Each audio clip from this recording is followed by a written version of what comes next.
تومیریس عمرو ختم‌کننده است و می‌خواهد به یکی از دانشگاه‌های با نفوذ کشور روسیه داخل شود. برای عملی شوی آرزویش تومیریس به یارمارکا-نمایشی دانشگاه‌های روسیه که در دانشگاه دولتی حقوق بیزنس و سیاست تاجیکستان برگزار گردید иштирок намуд. تومیریس می‌خواهد در آینده دکتر شود. Я бы хотела поступить в один из московских университетов, так как это моя давнишняя мечта. Также я бы хотела пожелать удачи всем учащимся абитуриентам, которые поступают в университеты. نوسو اینجانب در جمهوری تاجیکستان ярмарка-намоиши Донишгоҳҳои Русия баргузор мегардад. ярмарка-намоиш ҳар сол ба санаҳои аз 19 то 22 май рост меояд. дар аксари донишгоҳҳои берун аз ҷумҳурӣ садҳо нафар донишҷӯёни тоҷик таҳсил доранд.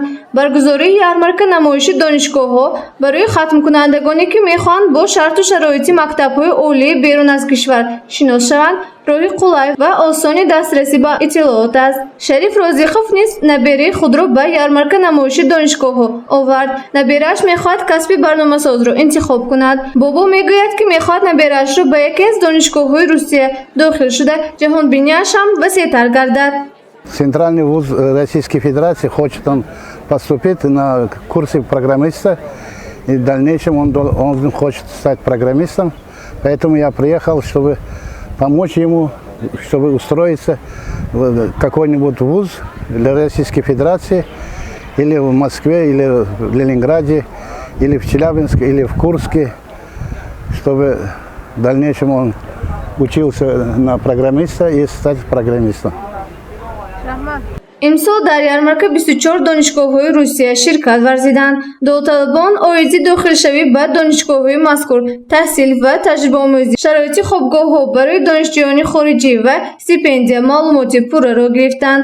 Семкина Лидия Алексеевна намоянда аз донишгоҳи Томск мебошад. Вай барои муаррифии донишгоҳи худ ба ярмарка-намоиши донишгоҳҳо омад. намояндаи донишгоҳи Томск довталабонро бо шарту шароити донишгоҳ шинос намуд. Конечно же, мы хотим выстроить сотрудничество, предложить возможности для поступления вашим абитуриентам к нам в Томский университет, дать возможность им поступления на бюджетные места. Мы представляем в основном технические специальности. У нас есть комплекс инженерных специальностей радиоэлектроника, инфокоммуникационные технологии, системы связи, нанотехнологии, электротехника и так далее, и так далее. Но также мы предлагаем ребятам IT-направление. У нас большое количество мест именно по программированию, по бизнес-информатике, где ребята могут себя показать именно в области IT как IT-специалисты. Помимо инженерных и IT-направлений мы предлагаем ребятам гуманитарные, экономические направленности, юриспруденции. Еще один блок – это, конечно же, безопасность, да, то есть без передачи информации мы готовим инженеров по системам связи, и когда передаем информацию, мы обязательно должны обеспечить ее безопасность. Да. Поэтому у нас есть специальности, которые как раз непосредственно обеспечивают защиту информации.